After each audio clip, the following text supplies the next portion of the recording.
अहमदाबाद येथे पार पडलेल्या एशिया व्हॉलीबॉल कप स्पर्धेत भारतीय पुरुष व्हॉलीबॉल संघाने ऐतिहासिक कामगिरी करत कांस्य पदक पटकावले आहे। या संघात महाराष्ट्राचे प्रतिनिधित्व करणारा ओम लाड याने दमदार खेळाचे प्रदर्शन करत भारतीय संघाच्या यशात मोलाचा वाटा उचलला।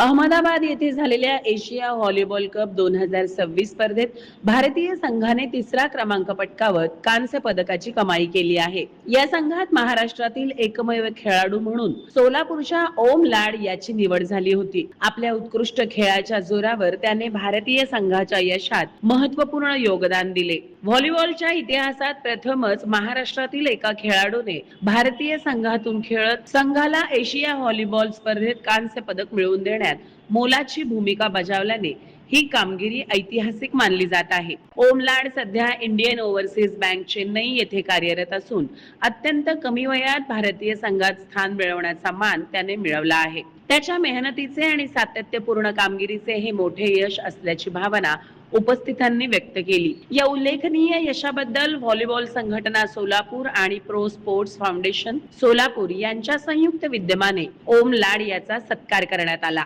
यावेळी आंतरराष्ट्रीय volleyball referee Anil Giram, MSETCL चे deputy executive engineer Sanjay Waghmare तसेच राष्ट्रीय खेळाडू सोहेल पठाण, सुमित बचुटे, मलिक नदाफ आणि सागर अचलकर यांनी ओम लाड यांचा शाल, पुष्पगुच्छ व सन्मान चिन्ह देऊन गौरव केला। यावेळी उपस्थित मान्यवरांनी आगामी जपान येथे होणाऱ्या वरिष्ठ आशियाई व्हॉलीबॉल स्पर्धा आणि आशियाई क्रीडा स्पर्धांसाठी ओम लाड याला शुभेच्छा देत भविष्यातही देशासाठी सुवर्ण यश संपादन करण्याच्या सदिच्छा दिल्या।